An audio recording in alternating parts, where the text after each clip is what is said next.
శ్రీకాకుళం జిల్లా సింగపురం గ్రామానికి చెందిన రవి అనే వ్యక్తి కేసులో అది ఆత్మహత్య కాదు హత్య అని తేల్చిన పోలీసులు. నిందితులు అరెస్ట్.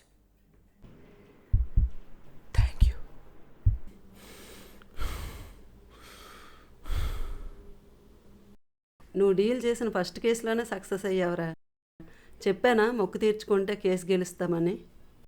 నేను కేసు గెలిచింది ఇన్వెస్టిగేషన్ వల్ల, గుండు గీసుకోవడం వల్ల కాదు.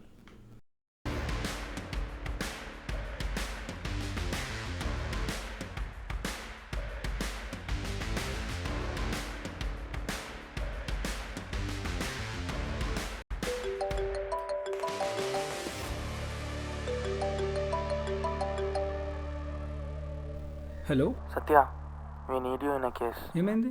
ఇంకో కేసు వచ్చింది. మేము డిపార్ట్మెంట్ అని ఊర్లో అందరికీ తెలుసు. కొత్తగా వచ్చిన అజయ్ ఊర్లో వాళ్ళకి తెలియదు. ఈ కేసులో అజయ్ మీకు హెల్ప్ చేస్తాడు. We need to solve this as early as possible. Sure, ఇంకో 1 అవర్లో మిమ్మల్ని కలుస్తాను.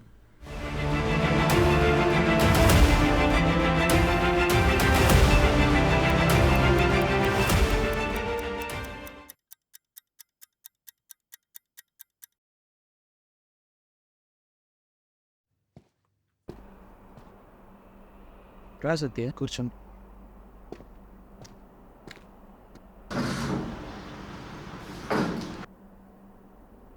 ఇతను మన కొత్త team member. Hi, I'm Satya, law student.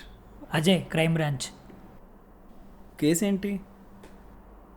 A bit coincidence. కొడుకును కోల్పోయిన 1 మంత్లోనే కూతురుని కూడా కోల్పోయాడు. వాట్? అదే ఇంట్లో నుంచి ఇప్పుడు వాళ్ళ అమ్మాయి Deepika. It's a murder. Any clues? Nothing much. Shanmukh అనే వ్యక్తి దీపికని మర్డర్ చేశాడని వాళ్ళ ఫాదర్ రూరల్ పోలీస్ స్టేషన్లో నిన్న మార్నింగ్ కంప్లైంట్ ఇచ్చారు. ఇదిగోండి ఎఫ్ఐఆర్ కాపీ.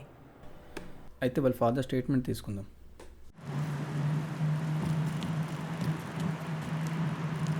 సత్య, నేను కాల్ చేసుకుని వస్తాను.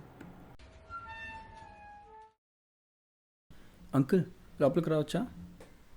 రండి బాబు. కొడుకు కేసులో న్యాయం జరిగిందని ఆనందపడే లోపు కూతురు విషయంలో అన్యాయం జరిగిందని ఆయన. భార్యను కోల్పోయాను, నెల క్రితం కొడుకును కూడా కోల్పోయాను, ఇప్పుడు కూతుర్ని కూడా.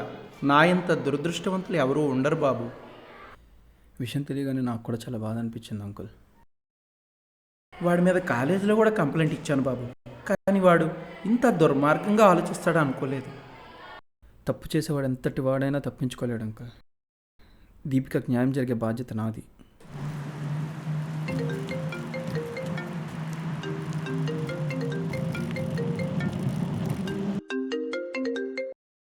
ఒక బ్యాడ్ న్యూస్. ఏమైంది? నిన్న నైట్ ఒక యాక్సిడెంట్ జరిగింది.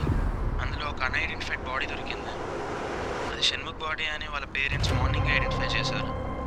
వాట్? ఏమైంది? షణ్ముఖ్ చనిపోయాడంట యాక్సిడెంట్. ఇంకా ఈ కేసులో మనం ముందుకు వెళ్ళలేమా సత్య? నాకు షణ్ముఖ్ పోస్ట్ మార్టం రిపోర్ట్ కావాలి. తీసుకొస్తాను. దీపికది కూడా. రేపు ఒకసారి వాళ్ళ కాలేజ్కి వెళ్దాం. పర్మిషన్ తీసుకుంటాను, రేపు మార్నింగ్ వెళ్దాం. సత్య, నువ్వు మాట్లాడుతూ ఉండు, నేను దీపిక కాలేజ్ డే తీసుకుని వస్తా. షణ్ముఖ్ దీపికని హరెస్ట్ చేస్తున్నాడని వాడిపైన ఆల్రెడీ కంప్లైంట్ ఇచ్చారు సార్. మాట్లాడు అనుకున్నాం కానీ ఇలా చేస్తాడు అనుకోలేదు. వాడు మాతోనే ఉండేవాడు సార్, మాతోనే తిరిగేవాడు. వాడు ఇలా చేస్తాడు అనుకోలేదు. నువ్వెందుకు అంత టెన్షన్ అవుతున్నావు? అంటే పోలీసుల ముందు ఇలా ఒక కేసు గురించి మాట్లాడిన ఇదే ఫస్ట్ టైం. టెన్షన్ అవ్వద్దు, నేను పోలీసుని కాదు, ఐఎమ్ ఏ లాయర్. సరే సార్. మీలో తన బెస్ట్ ఫ్రెండ్ ఎవరు? మీరు వెళ్ళిపోవచ్చు, నువ్వు ఉండు. భయపడద్దు, మీకేం తెలిస్తే అది చెప్పండి. సత్య,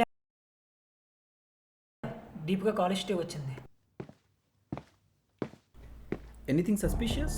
డైలీ ఒక నెంబర్తో 3-4 అవర్స్ కాల్ మాట్లాడుతుంది. ఆ నెంబర్ ఎవరితో ట్రేస్ చేశారా? ఇంకా లేదు. నేను వాళ్ళ ఫాదర్ ఎంక్వైరీ డీటెయిల్స్ కలెక్ట్ చేసుకుని వస్తా, నువ్వు వెళ్ళు.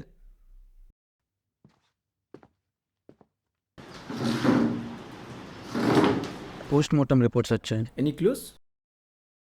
షణ్ముఖ్ది యాక్సిడెంట్ కాదు, బాడీ పైన కత్తిపోట్లు ఉన్నాయి. ఎవరు చంపేశారు. వాట్? అసలు ఏం జరుగుతుంది ఈ కేసులో? ఒక ఇంపార్టెంట్ విషయం తెలిసింది. కేసు ఆల్మోస్ట్ సాల్వ్ అయిపోయింది అంకుల్. షణ్ముఖ్ చనిపోయాడు. విన్నాను బాబు, యాక్సిడెంట్ అంట కదా, వాడికి తగిన శాస్తే జరిగింది. ఆ విషయం గురించే మీకు ఒకటి చెప్పాలి. ఆ నెంబర్ ఎవరితో ట్రేస్ చేశారా? ఇంకా లేదు. ఒకసారి నీ మొబైల్ అన్లాక్ చేసి ఇవ్వు.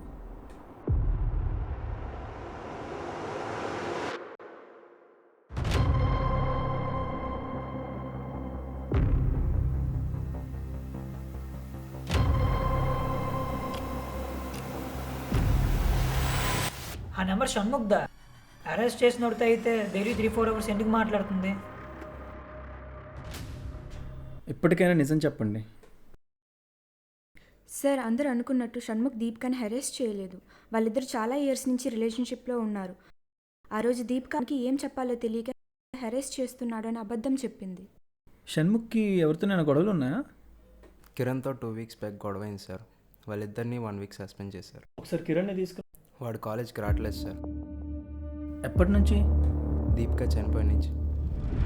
వాళ్ళిద్దరు రిలేషన్లో ఉన్నారంట. ఈ విషయం తెలీదా మీకు? ఏం మాట్లాడుతున్నావు? ఎవరో ఏదో చెప్తే నమ్మేస్తావా? దీపిక పోస్ట్మార్టం రిపోర్ట్ చూశాను. కాజ్ ఆఫ్ డెత్ పాయిజన్ అని ఉంది. ప్రేమించినడే అయితే పాయిజన్ ఇచ్చి ఎందుకు చంపుతాడు? వాడే చంపేశాడు నా కూతుర్ని. మీ కూతురా? ఒక ఇంపార్టెంట్ విషయం తెలిసింది. అసలు దీపిక అతని కన్న కూతురే కాదు, చిన్నప్పుడే వాళ్ళ ఫాదర్ చనిపోయారు. వాళ్ళ మదర్ రెండో పెళ్లి చేసుకున్నారు. కొన్నాళ్ళకే ఆవిడ కూడా చనిపోయారు. తను మీ కూతురే కాదంటగా. దీపిక చనిపోయే ముందు లాస్ట్ కాల్ ఎవరితో మాట్లాడిందో తెలుసా? లాస్ట్ కాల్ ఎవరితో మాట్లాడిందో కనుక్కున్నారా? ఎవరో గాయత్రి అని ఉంది. గాయత్రి అంటే ఇవే కదా? అవును సార్. దీపిక చనిపోయే ముందు లాస్ట్ కాల్ మాట్లాడింది మీతో. ఏం చెప్పింది? నాకు చాలా భయంగా ఉంది. షణ్ముఖ్ని చంపేశారు. నాతో కూడా బలవంతంగా ఏవో టాబ్లెట్స్ మింగించేశారు. అప్పటి నుంచి నాకు చాలా ఇబ్బందిగా ఉంది. ఇబ్బందిగా ఉందని చెప్పింది. కాల్ కట్ అయిపోయింది. నేను తిరిగి కాల్ చేసినప్పటికీ కనెక్ట్ అవ్వలేదు. చంపింది ఎవరో చెప్పిందా? కిరణేనా? అంకుల్, ఈ కేసుని బిగిన్ నుంచి మళ్ళీ చూద్దామా? దీపికని షణ్ముఖ్ చంపేశాడు. ఇది కేసు. షణ్ముఖ్ కోసం ఎంక్వైరీ చేయడానికి వెళ్తే యాక్సిడెంట్లో చనిపోయాడని తెలిసింది. వాళ్ళిద్దరి గురించి వాళ్ళ ఫ్రెండ్స్ని ఎంక్వైరీ చేస్తే రిలేషన్లో ఉన్నారని తెలిసింది.